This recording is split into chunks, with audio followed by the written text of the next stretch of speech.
Bonjour, ici Jean Sinotte du studio Photomode à Québec. Eh bien oui, c'est fait, le Z180 600 mm de 5.6 à 6.3 d'ouverture est arrivé. Donc ça fait déjà une dizaine de jours que je l'ai en main grâce à leur photo. Merci encore une fois à Julie parce que bon, aussitôt qu'il a été sur la roadmap, on remonte en 2020 lorsqu'il était annoncé cet objectif-là. J'avais déjà dit à Julie de me réserver la première copie et c'est ce qu'elle a fait. Donc merci à leur photo. Et puisque ça fait déjà une dizaine de jours que je l'ai en main, bien, j'ai fait plusieurs tests. J'ai plus de 8000 photos d'effectuer avec l'objectif dans plusieurs situations. Je vous réserve des tests de netteté qu'on va comparer avec le 200-500 mm en monture F de Nikon toujours. Et également des mises en situation, autant avec des canards qu'avec des athlètes canadiens de saut en ski qui se pratiquent là, non loin de chez moi, au centre Acrobat X.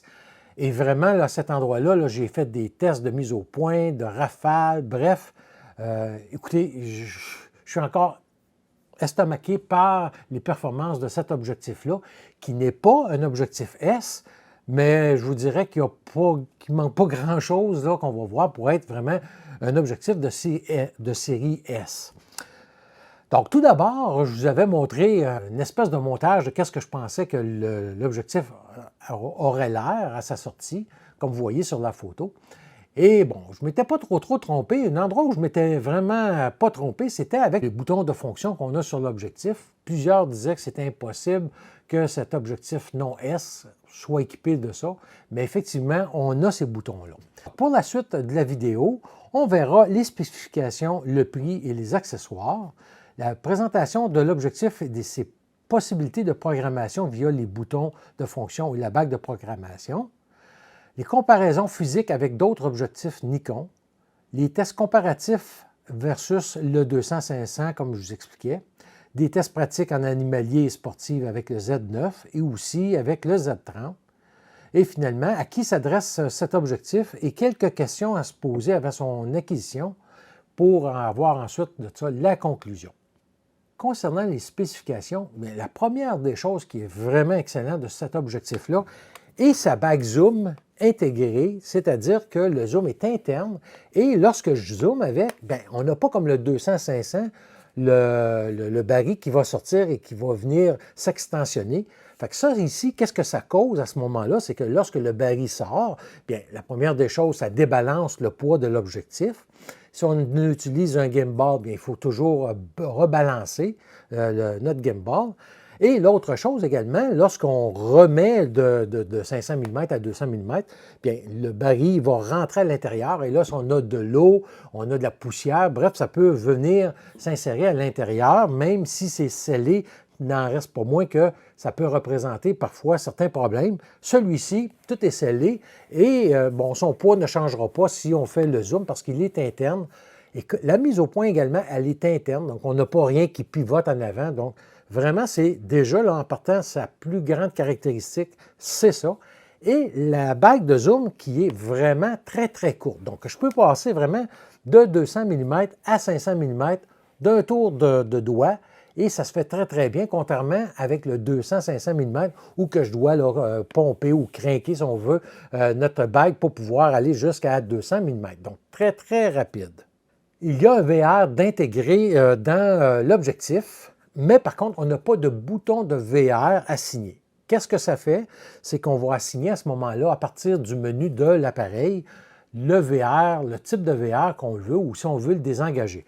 Comme par exemple, moi, je vais utiliser le VR Sport, en mode sport, quasiment tout le temps parce que je fais défiler, je vais faire des suivis, alors que le VR normal, lui, sera pour vraiment éliminer notre bouger à nous lorsqu'on photographie un sujet immobile, par exemple. Donc, le VR, pour moi, c'est vraiment pas un problème de ne pas avoir de bouton sur l'objectif parce que je trouve ça plus pratique de l'avoir directement avec le menu I. Et surtout, lorsqu'on a des gros objectifs comme ça, bien souvent, on va tenir d'une main. Donc, aller chercher le bouton, c'est plus difficile, alors qu'avec mon pouce ici, je peux aller sur le menu I et c'est très, très rapide. Donc, encore là, ça, pour moi, c'est vraiment un plus. L'ouverture de l'objectif, bien, on va avoir une ouverture de 5,6 à 6,3. Donc, c'est variable et seulement de 1/3 de stop. Donc, 1/3 de stop, c'est vraiment pas énorme, je vais vous le dire là, honnêtement. Et la chose que j'ai remarqué aussi, qu'on va voir sur les tests tantôt, c'est que j'ai eu un peu plus de luminosité là, en me plaçant sur des mêmes conditions qu'avec le 200-500 mm. Donc, à 600 mm, j'avais des ISO moins élevés qu'avec le 200-500 qui, lui, était à 5,6 et ça, même si j'étais à 6,3. Donc, vraiment, des fois, on pense que le tiers de stop pourrait être punitif, si on veut, au point de vue de la lumière, mais pas avec cette monture-là, une monture Z, et cet objectif-là qu'on va voir un petit peu plus loin. Le filtre est de 95 mm, donc si vous avez des filtres, si jamais vous passez du 200-500 à celui-ci, les filtres vont être compatibles. On va avoir un diaphragme avec 9 lamelles. L'objectif aussi va avoir un collet de trépied et le collet de trépied, lui, on peut l'enlever. Donc, ça, c'est la première des choses. On l'utilise sans collet. Moi, je vais vous dire, au début, je pensais que j'allais l'enlever pour utiliser l'objectif seul, enlever le poids du collet. Bien, je me suis aperçu que le collet est vraiment efficace, même à main levée. Pourquoi? Parce qu'on se développe des techniques à force d'utiliser notre équipement. Et qu'est-ce que je me suis aperçu, c'est que lorsque je mets le pied du collet dans ma paume de main qui vient reposer, lorsque je n'utilise pas de monopode, par exemple, bien, qu'est-ce que ça me permet de faire? C'est qu'avec mes 2 doigts ici, je vais pouvoir avoir accès rapidement à ma bague de zoom, alors que mon autre doigt qui est ici, celui-ci, j'ai ma bague de programmation qui est ici et je peux rapidement venir jouer sur les réglages que j'y ai assignés, qu'on va voir un petit peu plus loin ensemble. Donc vraiment, pour moi, c'était là une belle façon de travailler et c'est ça que me permet le pied du collet ici. Donc, si je l'enlève, bien à ce moment-là, je vais avoir cette bague de programmation-là qui vient toucher l'intérieur de ma paume de main et je peux avoir de la difficulté à aller faire des réglages avec. Et en plus de ça, sans compter que ça me fait une bonne poignée pour venir transporter mon équipement lorsque je me déplace. Il est à noter que le pied du collet n'est pas arc à suisse, donc il faudra se mettre soit une petite plaque arc à suisse qui est ici, ou sûrement qu'on va avoir des compagnies qui nous sortiront là, des nouveaux collets, là, mais qui vont être un peu plus dispendieux. Moi, ma plaque arc à suisse fait très bien le travail dessus. La construction, bien, c'est une construction avec des verres ED au nombre de 6 et ça permet vraiment un bon contrôle des aberrations chromatiques. En tout cas, c'est très, très, très peu présent sur l'objectif.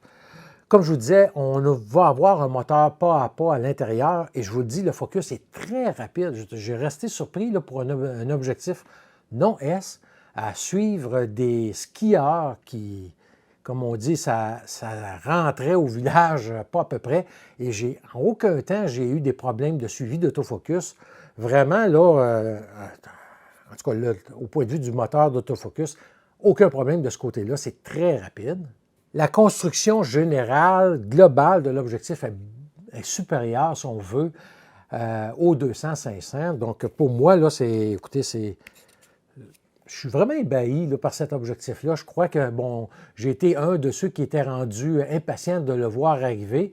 Mais aujourd'hui que je l'ai en main, bien, je peux vous dire que ça a valu le temps d'attente. Nikon a vraiment fait un bon travail sur cet objectif-là. Et on va avoir naturellement un parasoleil qui est inclus. Donc, contrairement souvent à des objectifs qui ne sont pas S et que les parasoleils ne sont pas inclus, celui-ci l'est inclus. Et contrairement au parasoleil du 200-500 mm, bien, on retrouve le bouton de verrouillage pour le garder en place. Donc, il y a beaucoup moins de possibilités de perdre le parasoleil parce qu'il va se détacher. Comme vous voyez, ça, c'est la boîte dans laquelle l'objectif est fourni.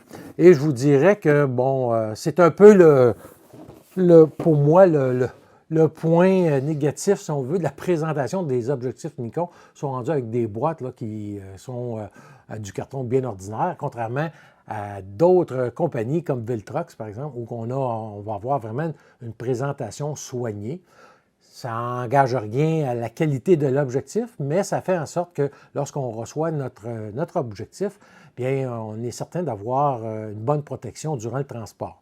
Et toujours pour revenir à l'objectif, bien, on va voir ensemble les différentes fonctions que l'objectif possède. On va avoir, comme je vous disais, une résistance aux intempéries, c'est-à-dire que l'objectif va être tropicalisé. Nikon nous dit que la tropicalisation ne serait pas à la même hauteur que la série S. En tout cas, moi, j'aurais pas peur d'aller l'utiliser sur la neige et sous la pluie. Ensuite de ça, on va avoir, comme je vous disais, la bague de zoom rapide. On va avoir le bouton de fonction ou personnalisable. Et ce bouton-là, comme je vous disais, la chose à savoir, c'est que c'est 4 boutons qu'on va avoir, mais c'est les mêmes boutons. Donc, on assigne une seule et même fonction à ces 4 boutons-là. Donc, on ne peut pas choisir 4 fonctions différentes. Donc, c'est vraiment un bouton de fonction numéro 1, si on voudrait, et qui va se répéter dans toutes les autres positions. Donc, c'est vraiment efficace. Et, par exemple, moi, je vais souvent utiliser ce bouton-là pour assigner, par exemple, le rappel d'autofocus ou la mise au point, une autre zone de mise au point. Donc, je peux vraiment avoir accès, soit autant en mode paysage qu'en mode portrait, avoir accès aux boutons. On va avoir ensuite de ça le pied de fixation, comme je vous disais, qui peut être retiré.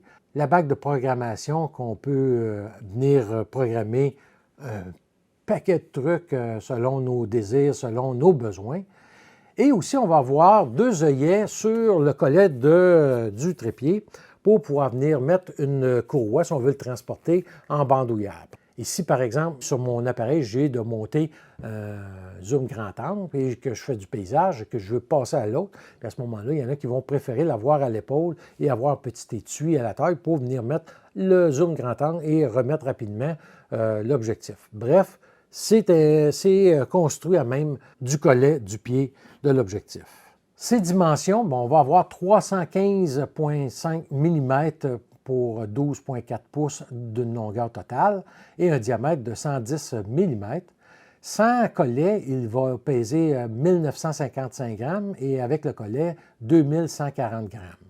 Et concernant son ouverture qui est variable, je vous mets un petit tableau ici avec le changement des ouvertures selon la longueur de focale. Donc de 180 à 290 mm, on va retrouver une ouverture plus grande de 5,6 et sa plus petite ouverture sera de 32. Entre 300 et 480 mm, on aura des ouvertures entre 6 et 34, alors qu'entre 490 et 600 mm, les ouvertures seront entre 6,3 et f36. Concernant la distance minimum de mise au point, bien, au lieu de tous les nommer, je vous ai fait un petit tableau. Ici, on prend la distance minimale sur 600 mm, bien, ça nous donnera à ce moment-là une distance de 2,4 mètres. Vous avez les autres distances selon la longueur de focale sur le tableau.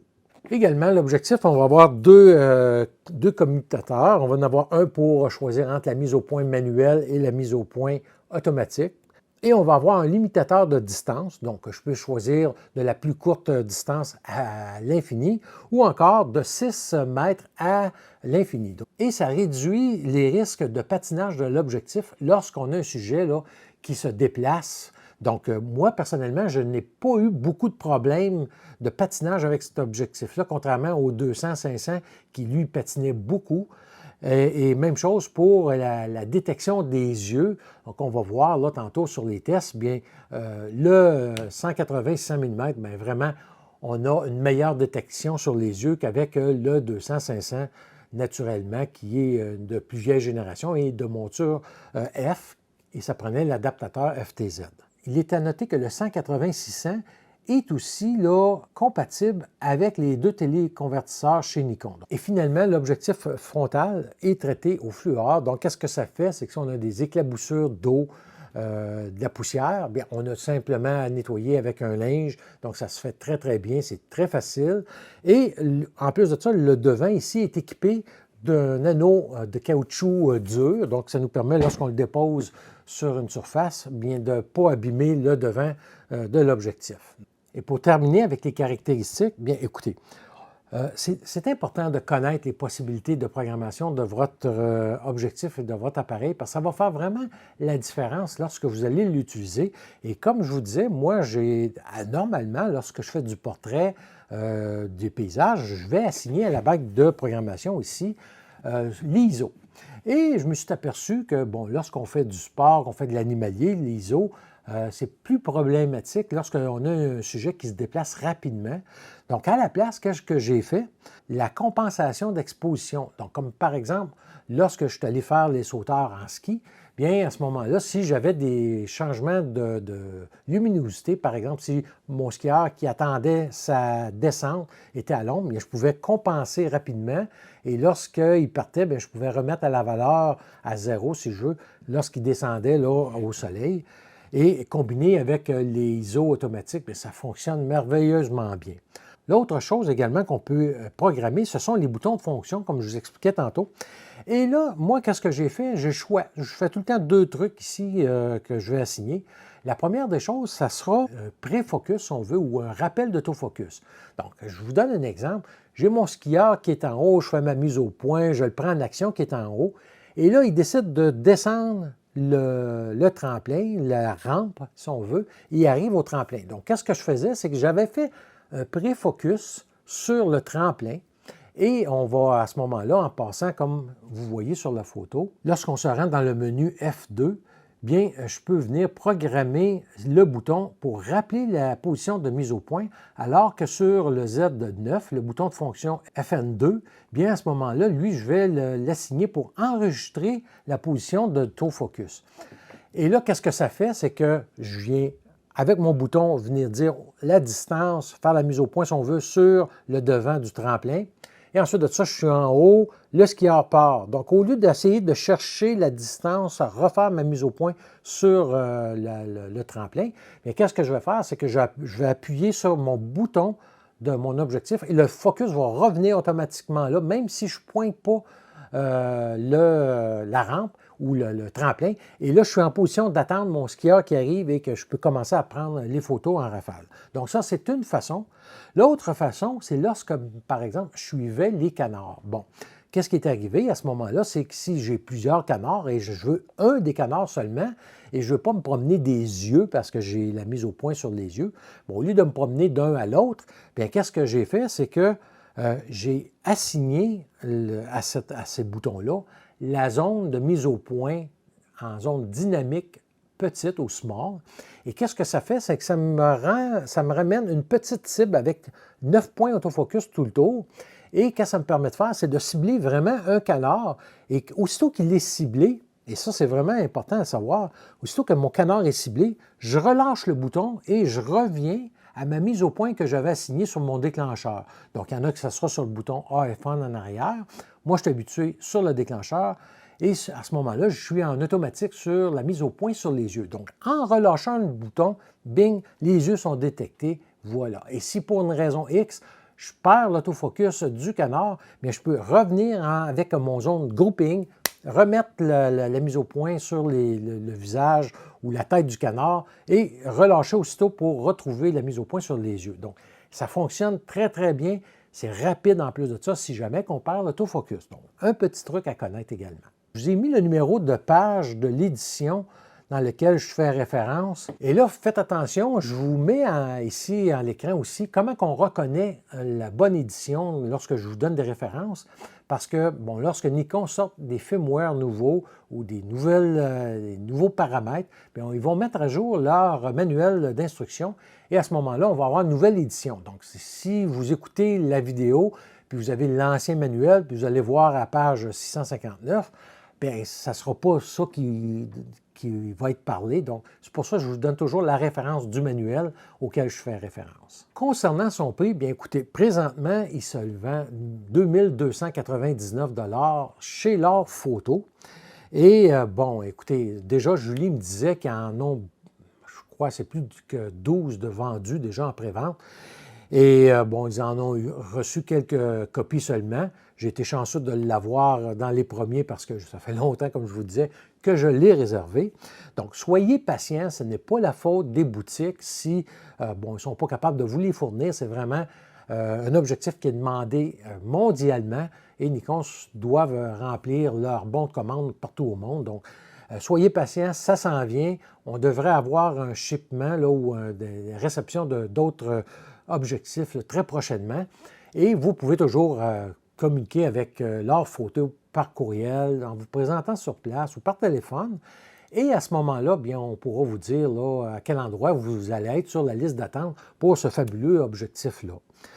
Et n'oubliez pas de mentionner le nom Jean Photomod pour tous vos achats, soit par Internet ou par téléphone ou sur place en personne, pour avoir un petit rabais sur vos achats. Donc, Jean Photomod, le code à retenir. Et on va avoir avec l'objectif, bien, le bouchon arrière, le capuchon avant, le parasoleil. On va avoir un genre d'étui en tissu dans lequel on peut enrouler notre objectif. Donc, c'est fini les gros étuis rembourrés. Personnellement, moi, ça ne me dérangeait pas parce que j'ai toujours mes sacs photos ou mes valises pour mettre mes objectifs lorsque je ne les utilise pas ou que je les transporte. Vous allez avoir également la courroie LN4 en option pour 49,99 $ que vous allez pouvoir mettre sur le collet du pied pour transporter en bandoulière l'objectif. Maintenant, je vais vous montrer rapidement des comparaisons de poids, de dimensions et de prix entre le 180-600 et d'autres objectifs. Le premier, c'est avec le 70-200 mm 2.8. Et la chose que je veux vous faire remarquer tout de suite, je vous montre ça ici. Bon, vous allez voir au point de vue de la dimension qu'est-ce qu'il y en est. Mais la chose qui va vraiment différencier un objectif de série S et de série non S, ça va être le nombre de bagues qu'on va retrouver sur l'objectif. Donc, ici, comme je vous ai dit, on va avoir notre bague de programmation et notre bague zoom. Ça ici, qu'est-ce qu'on voit en haut? C'est simplement un caoutchouc pour une meilleure prise en main, mais ça ne tourne pas, ça n'a aucune fonction. Alors que sur le 70-200 mm, comme plusieurs autres objectifs tels le 100-400 mm également, on va avoir la bague zoom, comme celui-ci.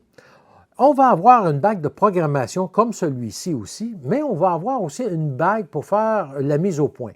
Donc, la bague de programmation qui est ici, on peut assigner la mise au point, mais on ne pourra pas assigner une autre fonction en même temps. Donc, c'est l'avantage des séries S, c'est-à-dire que, par exemple, je pourrais avoir toujours ma bague de mise au point ici et ma bague de programmation, par exemple, assigner soit l'ISO ou encore la compensation. Et n'oubliez pas que sur ces objectifs-là, maintenant, on peut interchanger les fonctions entre la bague de mise au point et la bague de programmation. Donc, si je me sers beaucoup moins de la mise au point, bien, je pourrais venir mettre ma mise au point ici et mettre ma compensation d'exposition sur cette bague-là. Donc, c'était la différence qu'on va avoir. Et aussi, souvent, on va avoir plus qu'un seul bouton de fonction, on va en avoir deux. Comme on voit, le poids total sera de 1955 grammes sans collet contre 1360 grammes pour le 70-200 mm. Maintenant, ici, je vous ai fait un petit tableau juste pour vous illustrer avec le 200-500 mm. Donc, on voit que le 180-600 demeure, comme je vous expliquais, la même longueur, peu importe son zoom, à quelle longueur de focale. Alors que le 200-500 mm, lui, on va voir que le baril va s'extensionner, il va devenir plus long que le 180-600 mm. Concernant le poids, bien, avec le collet, comme on a vu tantôt, 2140 grammes pour le 180-600, alors qu'on aura 230 grammes pour le 200-500 mm. Ici, maintenant, je vous ai rajouté l'adaptateur FTZ, parce que si on le met sur une série Z, on aura besoin de l'adaptateur FTZ qui, lui, va peser 125 grammes et va rajouter une longueur de 70 mm. Donc, avec le 200-500 mm, son poids total avec l'adaptateur sera de 2425 grammes et une longueur totale de 413 mm à 500 mm. Donc, il devient vraiment plus gros, plus lourd et plus long que le 180 mm à 600 mm. Et pour ce qui est du prix, bien c'est là qu'on voit que lorsqu'on rajoute le prix de l'adaptateur, si on ne l'a pas, bien ça revient à 2078 $, contrairement à 2299 pour le 180. Dans la prochaine photo, bien ici, je vous mets une comparaison avec le 100-400 mm. Et j'ai ajouté le téléconvertisseur 1.4 avec cet objectif-là. Pourquoi? pour avoir une comparaison au niveau de longueur de focale. Donc, le 100-400 mm, lorsque je rajoute le téléconvertisseur de 1.4, on aura à ce moment-là un objectif qui part de 140 mm et qui se termine à une longueur de focale de 560 mm. Et là, on va retrouver aussi une perte d'ouverture. Donc, on va avoir à 140 mm 6.3, alors qu'à 560 mm, on aura une ouverture de f8. Et alors, si on prend le prix maintenant du 100-400 mm avec le téléconvertisseur, bien, c'est un coût de 4 379 $, donc 2 080 $ supplémentaires au coût du 180-600 mm. Et là, je ne vous dis pas que celui-ci est meilleur que le 100-400 ou pas du tout. C'est vraiment une question de choix, de budget et aussi d'utilisation. Quelqu'un, par exemple, qui n'aura pas de 70-200 mm, bien, le 100-400 peut être vraiment avantageux à ce moment-là parce que, bon, on descend à 100 mm sans le téléconvertisseur. Et avec le téléconvertisseur, bien, on peut augmenter la portée de l'objectif. Et ça peut être vraiment, à ce moment-là, un kit qui va être plus versatile que d'avoir le 180 mm à 600 mm. Moi, ayant le 70-200 mm, bien, pour moi, c'était plus avantageux d'attendre et d'aller chercher le 180-600 mm. De plus, la photographie sportive et animalière n'est pas ma fonction principale ou mon style photographique principal. Donc, pour moi, c'était plus adapté d'attendre le 180-600 mm. Mais tous ceux qui ont testé le 100-400 mm avec le téléconvertisseur, bien, on ne se trompe pas là non plus. Donc, ça devient une question de choix ici et de besoin. Sur la photo suivante, bien, je l'ai comparé avec le fameux Z400 mm 4.5 et encore là, j'ai rajouté le téléconvertisseur. Et on sait que beaucoup de photographes animaliers vont aimer ce combo-là et on peut voir que, bon, au point de vue du prix, bien, ça représente 4 929 $, soit l'objectif et le téléconvertisseur, soit un surplus de 2 630 $ comparativement au 180-600. Et on aura un objectif avec le téléconvertisseur qui va passer à 560 mm et une ouverture égale de 6.3 par rapport au 180-600 mm. Je n'ai pas testé le 400 mm 4.5 parce que je ne l'ai pas, mais selon ce que j'ai pu voir, je suis assuré que la netteté sera supérieure, le piqué sera supérieur au 180 au 600 mm que j'ai ici. Naturellement, le prix, lui, on doit retrouver des trucs supérieurs et c'est un objectif de série S. Donc, vraiment, encore là, une question de besoin et de choix. Et finalement, dans la photo suivante, j'ai voulu comparer le 180-600 mm avec lui-même plus le 1.4 convertisseur. Bien, à ce moment-là, je vais avoir un objectif qui passera de 252 mm à une ouverture de f8 pour atteindre à 840 mm une ouverture de f9. Et le prix de l'ensemble sera de 3 029 $. Donc, on va passer du côté des tests. Comme je vous disais, j'ai plus de 8000 photos que j'ai prises avec l'objectif. J'ai pris majoritairement, naturellement, avec le Z9, mais j'ai aussi testé quelques canards avec le Z30. Bon, le but, ce n'est pas de venir dire achetez-vous cet objectif-là pour un Z30, parce que le Z30 est vraiment un petit appareil avec lequel je filme. Mais c'était pour vous illustrer sur un DX, sur un demi-capteur, si on veut, les capacités de l'objectif. Donc, on va voir ça. Il faut savoir que depuis que j'ai reçu l'objectif, bien, on a eu une vague de chaleur et on a eu des températures ressenties de 39 degrés Celsius. Donc, lorsque je suis allé avec Sarik, le chien de mon ami Mario, bien, on n'a pas pu faire des longues séances parce que le chien avait rapidement chaud. Donc, pour s'assurer de la sécurité de notre pitou, bien, on est allé de façon là, vraiment très courte et intensive par contre. Donc, vraiment, ça s'est très bien comporté. Le suivi autofocus, tout ça, on va le voir en détail. Ensuite de ça, je suis allé dans deux parcs, le parc des Mézerais et le parc des Moulins, faire des canards et aussi d'autres sujets qui étaient immobiles qu'on va découvrir ensemble. Et finalement, au centre Acrobat X que je vous ai expliqué tantôt. Et vraiment, là, ça m'a permis de voir non seulement les athlètes canadiens à l'œuvre, mais comment que cet objectif-là a été en mesure de suivre les descentes. Écoutez, vous allez le voir, c'est extraordinaire, juste la hauteur que ces athlètes-là montent. Et je vous le dis tout de suite, la chose qui est non seulement impressionnante d'avoir ce genre d'objectif-là, non seulement ça nous permet de prendre des photos là, vraiment exceptionnelles, mais moi, je vous le dis, avec le Z9 et sa résolution, bien, je suis allé chercher les expressions faciales des athlètes là, en pleine voltige. Vous allez voir quelques photos. C'est incroyable, je vous le dis en tout cas. Bref, on va regarder ça ensemble. Donc, le premier test sera pour comparer le 180-600 mm avec le 200-500 mm. J'ai mis des piquets aux endroits, tous les 100 mm. Donc, je suis parti à 180, 200, 300, 400, 500, 600 mm pour pouvoir comparer vraiment les deux objectifs tout de suite, un après l'autre. Donc, pour avoir toujours la même luminosité, les mêmes conditions de lumière. Et de la façon que j'ai compilé le résultat des photos, ça sera avec des crochets. Comme vous voyez ici, si vous voyez une photo avec un seul crochet sur une des deux photos, ça va indiquer laquelle des deux photos qui était la plus nette. Lorsque je vais avoir un crochet au centre des deux photos, ça voudrait dire que le piqué ou la netteté est égale sur les deux photos, alors que si vous avez un petit crochet sur une photo et un gros crochet sur une autre photo, ça indiquera laquelle des deux photos qui est la plus nette avec le gros crochet, mais que la deuxième photo est très, très proche quand même. Donc, c'était la variance que j'ai voulu apporter pour vraiment dire les petites différences qu'on va avoir au niveau du piqué. Il est à noter également que les photos qu'on va voir avec les crochets sont agrandies à 200 %. Donc, vraiment, c'est rare qu'on va faire ça lorsqu'on fait de la retouche ou qu'on va agrandir une photo.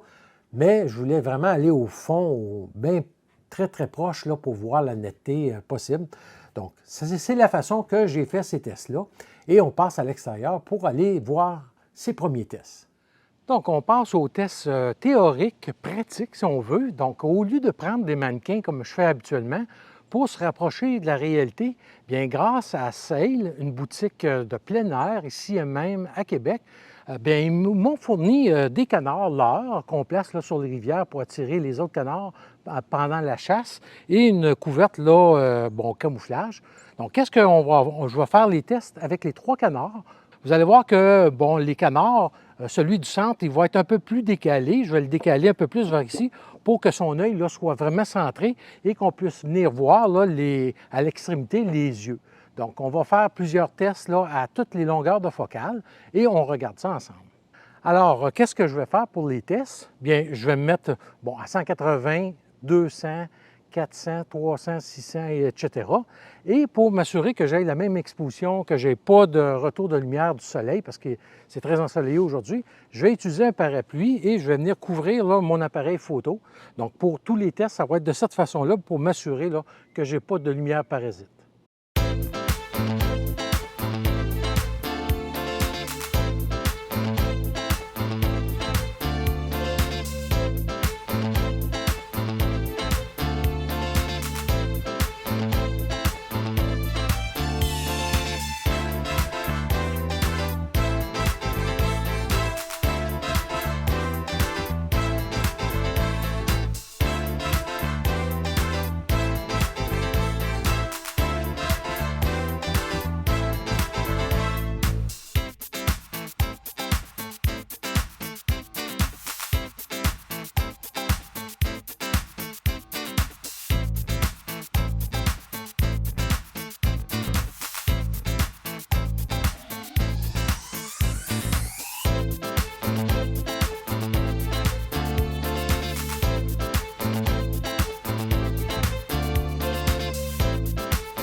Donc, on vient de terminer les tests avec les canards. Donc, encore une fois, merci à Sail Québec. Suite à ces résultats-là, bien, je vous ai fait un tableau compilatif des résultats. Donc, pour le 180-600 mm, j'ai eu 24 photos où la netteté était soit plus nette ou légèrement plus nette que le 200-500 mm.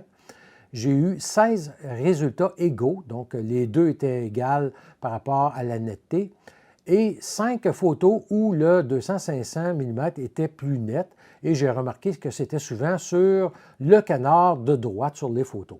Et là où ça devient intéressant, ce sont les résultats au point de vue des ISO, comme je vous expliquais là au début de la vidéo.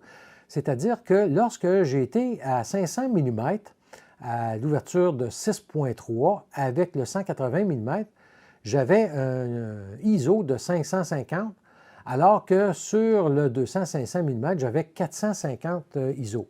Et par la suite, comme on voit, même si j'ai fermé l'ouverture, ça devenait égal. Et lorsque je suis passé à 600 mm et que je suis toujours à 6.3, on peut voir que j'ai eu une petite baisse d'ISO à 500. Et même chose pour F8 et F11, où j'ai eu 800 et 1600 ISO, là, contrairement aux 900 et 1800 ISO. Et j'étais toujours au soleil, donc j'avais choisi vraiment une journée complètement ensoleillée où je n'avais pas de nuages qui viendraient là, affecter ma lumière. Et je vous mets ici, pour vous illustrer la rapidité de l'autofocus, puisque je n'ai pas de moniteur externe qui enregistre qu'est-ce que mon appareil voit. Bien, j'ai filmé avec mon Z30, mon moniteur, et vraiment, là, c'est très, très rapide. Je n'ai pas fait avec le 200-500 mm parce que c'était évident là, que c'était beaucoup plus lent que le 180-600 mm. Donc, je me retrouve à Sainte-Brigitte-de-Laval avec mon ami Mario et son chien Saré, comme vous avez déjà vu. Et on va aller tester là, en action le 180-600 mm. Donc, on a une journée ensoleillée avec des passages nuageux. Donc, on va aller regarder ça ensemble. Et j'avais pris Sarik avant de quitter pour le parc à l'intérieur de la véranda et on voit qu'à 100% comment l'œil est net, même à 5000 ISO à 180 mm. Donc, on est allé à l'extérieur et on peut voir là, notre chien favori en pleine action. Et vraiment, là, comme je vous dis, c'est assez impressionnant lorsqu'on agrandit à 200% les photos. Et j'ai joué de 400 mm surtout. Et on peut voir ici l'attraper au vol et la bave qui revole partout. Donc, vraiment, là, un suivi autofocus là, qui faisait vraiment le travail. Les autres tests se sont déroulés au parc des Mézerais et au parc des Moulins. Donc, je n'ai pas filmé encore là toutes mes sorties. On va regarder là, quelques clips, mais surtout les photos et les résultats que j'ai obtenus, ainsi qu'avec le Z30. Tout d'abord, au parc des Mézerais, donc on voit qu'à 1600 ISO, agrandi à 200%, la tête du canard est à 600 mm, combien que c'est net. Et j'en ai fait plusieurs là, séries avec les canards, comme ça on voit la plume sur le coin du bec. Ici, une petite roche ou je ne sais pas, sur le bout du bec du canard et on voit encore là grandir à 200% lorsqu'il jouait dans l'eau. C'est assez impressionnant. Ici, sur cette photo-là, c'est pour vous montrer que le suivi se fait toujours sur l'œil, même si le canard bougeait beaucoup. Même chose ici lorsqu'il courait sur l'eau. Et encore là, des photos de proches. J'avais une petite mésange qui était arrivée subitement que j'ai pu prendre, donc agrandie à 100%. Et j'ai eu un écureuil qui m'est arrivé vraiment au hasard à 8000 ISO. Là. Et sur cet écureuil-là, il n'y a aucun traitement de bruit, alors que le deuxième écureuil, ici, complètement noir, écoutez, il était à l'ombre, c'était vraiment... j'ai pas eu le temps de baisser ma vitesse, rien. Donc, à 1/1600 de seconde, à 16 000 ISO. Donc, j'ai quand même passé la photo au Topaz Denoise.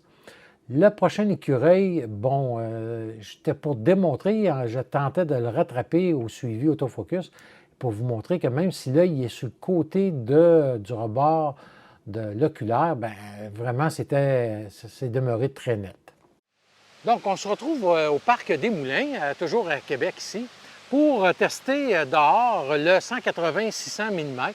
Donc, jusqu'à maintenant, hier, je suis allé au parc des Mézerais faire quelques canards. Aujourd'hui, bien, je vais faire quelques paysages. Puis également, il y a d'autres canards. Donc, on va se promener ici dans le parc. et on va regarder ça ensemble. Mais jusqu'à maintenant, vraiment, là, je suis vraiment très surpris de la qualité de l'objectif comme tel, qu'on a un piqué là, excellent là, dès la pleine ouverture. Donc, on continue notre randonnée ici. J'ai commencé en JPEG direct de l'appareil photo en DX. Et vraiment, là, comme on peut voir, 200%, c'est très, très net. Et je tiens à préciser que mes photos, là, j'ai aucune netteté d'ajouter, j'ai rien, seulement recalibrer des fois un peu la luminosité, c'est tout. Ici encore en DX, donc c'est équivaut à un 900 mm agrandi à 150%. Le canard qui s'en va tout seul, donc agrandi encore là à 150%. Et la suite des autres photos pour vous démontrer, encore là, agrandi à 200%. Ici, à travers les herbes longues, et le focus est demeuré sur l'œil. Même chose ici, le canard qui jouait encore une fois. Toujours les canards en action. Et vraiment, comme vous voyez ici sur la photo, le reflet, là, c'est excellent, c'est très, très net. Et par la suite, bien, comme on voit, je suis en DX toujours avec le Z9. Et la dernière photo pour vous démontrer le suivi de l'autofocus malgré la tête du canard qui est de côté. Donc, j'ai monté le Z30 sur le 180-600. Comme on voit, c'est vraiment un petit appareil. Il faut vraiment le prendre par l'objectif parce que si on le prend par l'appareil, on va arracher la monture. Donc, je vais faire une coupe de tests avec les canards ici. Donc, automatiquement, je vais être en mode DX et je filme avec mon Z9. Là, ça va aller mieux qu'avec le téléphone cellulaire. Donc, on regarde ça ensemble. Maintenant, des tests au Z30, donc la série de photos comme on voit, là, donc j'ai agrandi à 200%. Vous avez les données toujours au bas, à 8000 ISO sur cette photo-là ici, qu'on voit la tête du canard. C'est pour vous démontrer que même si l'autofocus ne voyait pas les yeux, bien la tête était quand même captée par l'autofocus. Ah oui? Toujours même chose ici pour le détail dans le plumage.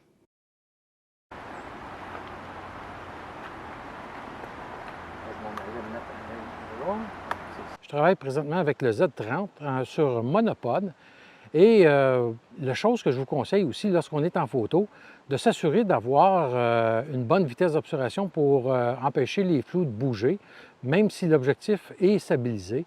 Là, présentement, je suis avec la stabilisation de l'objectif sur monopode seulement et toujours avec ma bague de programmation, bien, je peux jouer sur l'exposition. Et la prochaine série de photos sont des paysages ou des objets. Donc, on voit ici là, des fleurs en gros plan, en DX. Même chose ici, encore une fois, toujours avec le Z9 en DX. Ici, en plein capteur, ce fois-là, avec le Z9 agrandi à 200%. On voit ici le bourdon sur le milieu de la feuille. On a de la peine à le distinguer là, sur la photo qui est pleine sur le côté. Et finalement, la Lune en plein jour, donc on peut voir même les cratères, là, donc vraiment excellent. Et j'ai photographié 2 avions, toujours en plein capteur. On peut voir là, que c'est très, très net. Et sur la dernière photo, un vol d'Air Transat, on peut même lire le modèle de l'avion et tous les numéros sur l'avion. Donc, vraiment, là, une bonne précision, une netteté de l'objectif dès la pleine ouverture. Donc, comme je vous avais dit, bien, on se retrouve au centre Acrobatis, ici au Lac-Beauport. On va visiter les installations rapidement. Puis, bon, on a des athlètes de l'équipe olympique qui s'entraînent et aussi les jeunes espoirs canadiens. Et on va pouvoir voir ensemble là, le résultat de tout ça et des tests avec le 180-600 mm. Et on peut voir ici la piscine. Et les bulles que vous voyez, c'est pour amortir la chute dans l'eau des skieurs. Donc, on va voir ici un skieur qui est en train de sauter. Voilà. Donc, je suis vraiment chanceux d'habiter tout à côté de ce centre d'entraînement-là. Et ces installations-là, bien, on est chanceux, on en a seulement un au Canada. Et bon, on l'a ici au Lac-Beauport. Et il y en a un autre aux États-Unis, alors que dans le monde au complet, bon, on compte environ 10 centres comme ça ici. Maintenant, une série de 4 photos que j'ai gardées parmi la rafale. Et c'est pour vous démontrer la dernière photo de droite. On voit la flèche. C'est pour vous indiquer combien que, lorsque j'agrandis à 200%, que les yeux sont demeurés au foyer. Ici, pour vous démontrer vraiment l'intensité du visage des athlètes là, qui sont vraiment concentrés et vraiment déterminés. Ici, encore là, une rafale lorsqu'ils atterrissent dans la piscine. Et la prochaine, écoutez, ça c'est vraiment impressionnant. Vous voyez, lorsqu'ils atterrissent dans la piscine, le coup de freinage que ça donne, bien, on peut voir sur le rebord du casque, ce n'est pas des glaçons, mais l'eau qui est accumulée dans le casque qui sort et le facial qui est déformé par l'arrêt subi dans la piscine. Donc, vraiment, tout des athlètes. Ici, c'est pour vous démontrer comment la mise au point demeure verrouillée, même si le fond en arrière va changer. Sur la prochaine photo, même affaire, on voit que la mise au point a été conservée, même si les yeux ne sont plus visibles, mais vraiment sur la tête de l'athlète. Toujours la mise au point, toujours visible sur les yeux. Ici, encore à 200 %, on voit les gouttelettes. Donc, bref, c'est vraiment impressionnant. Ici, on ne voit plus le visage pour démontrer qu'encore une fois, lorsque le visage n'est pas détecté, l'appareil reconnaît la tête et garde la mise au point. Toujours des situations à 200 % et les expressions qu'on va retrouver chez les skieurs. Et on peut voir là, vraiment là, une série de photos avec bon, des agrandissements à 200 % et une série de photos là, en action. Donc, c'est vraiment impressionnant et j'aurais pu vous en montrer encore très longtemps de ces photos-là, tellement qu'il y en avait plusieurs d'excellentes dans la série que j'ai réalisée là-bas. Et vraiment, ça excède qu'est-ce que je pensais. Et ici, c'est vraiment un centre idéal pour venir tester cet objectif-là. Et comme je vous disais, bien jusqu'à maintenant, l'autofocus, j'ai essayé en mode complètement automatique et avec priorité sur les yeux. Et ça fonctionne aussi bien l'un et l'autre. Donc, on retourne en studio. Et je tiens à préciser, écoutez, j'ai fait plus de, je crois, c'est 3800 photos cette journée-là. Et il faisait 39 degrés, j'étais au gros soleil. L'objectif était chaud tellement que bon, le soleil plombait.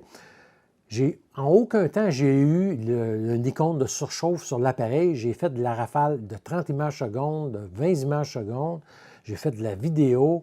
Et même mon Z30 qui était accroché après moi, après mon sac que je filmais à tout bout de champ, j'ai rencontré aucun problème. Donc vraiment, là encore là, ça indique la qualité de l'objectif et de l'appareil aussi, naturellement. Donc, comme on a vu, écoutez, c'est époustouflant d'être capable d'aller chercher les expressions faciales de ces athlètes-là. Et malheureusement, les vidéos ne rendent pas hommage à la hauteur que ces athlètes-là vont grimper en sautant dans les airs, mais moi, en tout cas, je ne le ferai pas, c'est sûr et certain. Bref, vraiment, ce sont tous des athlètes. Et comme vous avez pu voir, là, la force G, lorsque ça freine, lorsqu'ils y arrivent dans la piscine, la déformation des visages, c'est vraiment tous des athlètes. En tout cas, ils ont mon admiration. Concernant bien, le résultat, bien, vraiment, c'est excellent. Et comme vous avez vu, bien, lorsque mon athlète était seul dans le ciel, ça va très, très bien. Mais lorsqu'il arrivait vis-à-vis les arbres ou devant la rampe, bien, j'avais d'autres éléments qui pouvaient faire de sorte que le focus se perde. En aucun temps, j'ai perdu, je vous le dis, en aucun temps, j'ai perdu le focus. Et lorsque c'est la même chose, lorsqu'il arrivait dans l'eau, le seul temps où je perdais le focus, c'est lorsque je ne voyais plus le skieur qui était l'éclaboussure totale. Mais sinon, en tout bout de champ, j'avais toujours la mise au point. L'autre chose, je ne sais pas si vous avez remarqué, mais on avait des panneaux publicitaires avec les visages en grand, alors que mon visage de mon skieur, lorsqu'il descendait, était petit. Et malgré la présence des visages, que si je n'avais pas de skieur, j'allais pointer, les yeux étaient détectés sur les panneaux, bien jamais que je perdais le focus de mon suivi pour aller sur les yeux qui étaient plus gros aux côtés. Et j'étais toujours à mise au point automatique sur les yeux. Et j'ai testé la mise au point automatique sans les yeux, donc vraiment la mise au point automatique point. Et je n'ai pas vu de différence, là, vraiment, là, à savoir si j'avais plus de déchets ou pas. Et je vous dirais, en tout cas, pour ma part, que la mise au point sur les yeux, là, vraiment excellent. L'autre chose aussi que j'ai remarqué et qui est bon à savoir, lorsque je faisais mon suivi d'autofocus, je me suis aperçu que mes collimateurs ou mes points autofocus qui suivent le sujet, souvent étaient un peu en retard par rapport aux skieurs. Écoutez, vraiment, ça rentre, là, ça va, c'est très rapide. Et je me disais, bon, ben, il venait rattraper lorsqu'il arrivait dans un mouvement un peu plus lent. Et c'est la première des choses que j'ai fait. Je suis allé voir la série de photos. Et je vous le dis en tout temps, là, même si le collimateur n'était pas tout à fait sur le sujet, la photo, elle, était mise au point parfaite. Donc, c'est pour vous dire que même si le point au focus ne semble pas suivre toujours le sujet, la mise au point, lui, le suit. Donc, encore là, très, très bon. Et je vous le dis, pour un objectif non S, d'avoir cette capacité de suivi-là, autofocus, chapeau. Moi, vraiment, c'est excellent. Je ne m'attendais pas à une aussi bonne performance. Pour la conclusion finale de ces tests-là, bien, je vous dirais une chose. Tout d'abord, j'ai utilisé pendant toute la durée des tests le VR, sauf le test des canards là, qui était sur trépied. Mais pour tous les autres tests, j'ai utilisé en tout temps le VR ou le mécanisme d'antivibration de façon permanente. Et pour vous illustrer combien, parce que ça consomme de l'énergie, lorsque j'appuie sur mon déclencheur, je suis en attente, c'est toujours allumé si on veut. Et pour vous illustrer la consommation, je vous ai fait un petit tableau.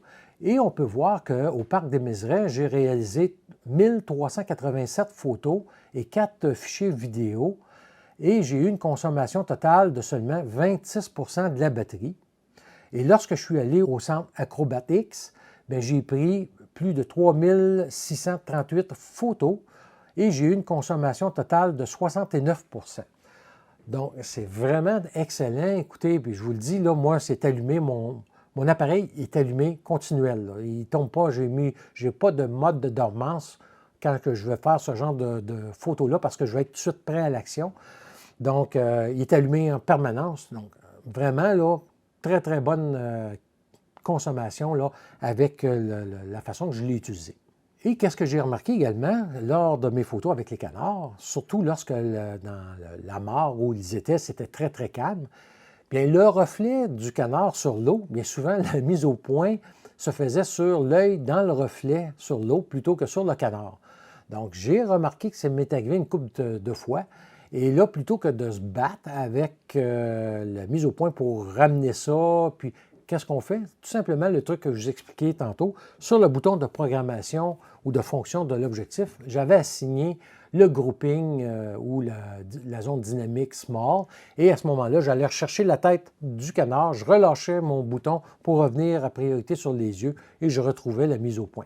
Donc, il y a des façons de pouvoir corriger ça. Et c'est ça que je viens de vous expliquer justement. Et peut-être aussi, la seule chose que je verrais Nikon peut-être à ajouter dans un futur firmware, soit de l'appareil ou de l'objectif, parce que je ne m'y connais pas trop de quelle façon ça pourrait se faire, mais je sais que chez certains autres fabricants, ils vont avoir des zones restreintes de distance de mise au point. Donc, comme par exemple, de pouvoir être capable de programmer, exemple, entre 20 et 40 mètres la zone de mise au point. Donc, ça n'empêche à ce moment-là que si j'ai d'autres participants à l'arrière ou en avant qui sont dans un groupe, par exemple, ou sur un terrain de football, de soccer, bien de faire une mise au point vraiment à l'intérieur de cette zone-là. Donc, ça serait peut-être bon de voir ça apparaître, donc on puisse programmer des zones de distance là, bien précises. Donc, je sais que ça se fait dans d'autres fabricants. Ça serait peut-être quelque chose que Nikon pourrait voir à développer dans leur prochain firmware. Et maintenant, à qui s'adresse cet objectif-là? Bien, tout d'abord, il faut connaître ses besoins et son type de photographie. Moi qui n'ai pas un photographe animalier ou sportif de façon primaire, bien, pour moi, c'était parfait. Je ne veux pas investir dans un 400 mm que je sais qu'il va être meilleur, mais ce n'est pas ma principale fonction comme photographe.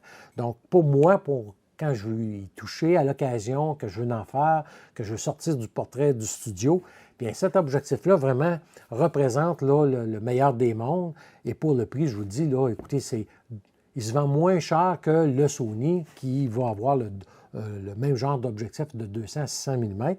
Donc vraiment, là, c'est un prix très abordable pour ceux qui veulent en faire à l'occasion comme moi. Mais il y a aussi les professionnels de la photo, les pros de l'animalier et du sport, qui vont s'acheter ce genre d'objectif-là. Pourquoi? Pour un seul mot, versatilité. Et on va voir, je vous réfère à certains photographes, dont Morten Ilmer, qui est un photographe qui va dans des situations vraiment extrêmes, de froid extrême. Et auparavant, il y avait son Z6 II, il y avait le 200-500 mm avec le FTZ. On le voyait régulièrement mettre l'objectif dans la neige, mettre son appareil dans la neige.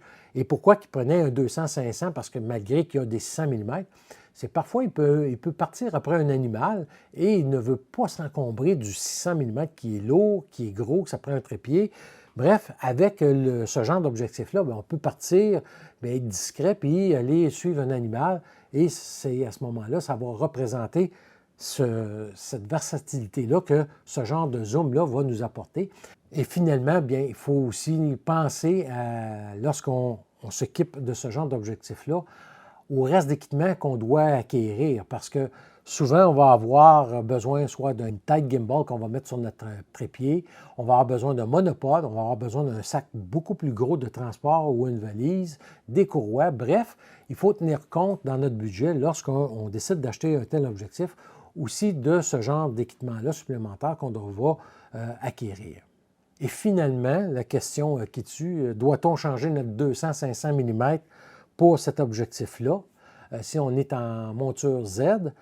Bien, écoutez, personnellement, je vous dirais que oui, parce que, il faut voir plus que la netteté d'un objectif. Là, maintenant, lorsqu'on va du côté des Z, il faut voir la globalité du système. Et je m'explique, comme je vous l'ai déjà dit dans le passé, c'est que si on veut avoir les boutons de programmation, la bague de programmation, le bouton de fonction, etc., et toutes les possibilités que le système offre, bien entendu, ça nous prend des objectifs avec la monture native ou la monture Z. De là que, oui, je vous dirais, ça vaut grandement la peine de remplacer votre 200-500 si vous en servez beaucoup. Si c'est pour vous servir à l'occasion seulement, vous pouvez demeurer vraiment avec le 200-500 mm qui est quand même, comme on a vu sur les tests, qui demeure quand même très, très bon. Il sera seulement au point de vue du patinage, puis au point de vue de la mise au point qui va être plus lent. Sinon, il s'en demeure quand même un bon objectif. Mais si vous voulez vraiment passer au plein système, et surtout si vous avez un Z8 ou un Z9, alors oui, sans hésiter, allez vers le 180-600 mm, là, vous allez être enchanté, je vous le dis. Et parlant du Z8, Z9, comme je vous expliquais avec le facteur crop de DX, si on veut, bien, ça serait le fun de voir qu'est-ce qui est arrivé un peu avec le D5 à l'époque. On a eu un D500 qui était l'appareil, si on veut, professionnel en DX, vraiment un appareil bien construit, étanche, comme le D5 était. Et on avait la même autofocus que le D5 sur le D500 qui était vraiment un appareil que plusieurs photographes animaliers aimaient avoir comme second boîtier pour pouvoir profiter pleinement du facteur crop du DX.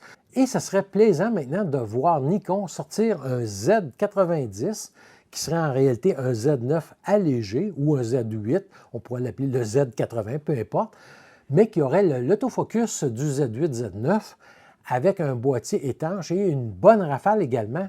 Mais vous êtes rendu à un moment où vous devez penser de sortir un boîtier professionnel en DX et un Z90 serait vraiment la bienvenue avec une grippe qui pourrait être optionnelle, par exemple, donc un peu comme le Z8. Et comme futur, qu'est-ce qui nous reste à venir chez Nikon? Bien, on va avoir naturellement le 35 mm 1.2, mais moi, plus particulièrement, qu'est-ce qui m'intéresse, c'est le 135 mm 1.8. Bon, ce n'est pas indiqué sur la roadmap que ça sera 1.8, mais si on se fie à la compétition chez Sony, chez Canon, bien, ils ont des 135 mm 1.8 que les portraitistes adorent et aussi les photographes sportifs qui travaillent en milieu intérieur, par exemple dans des gymnases. Donc vraiment, ça va être un objectif que j'attends.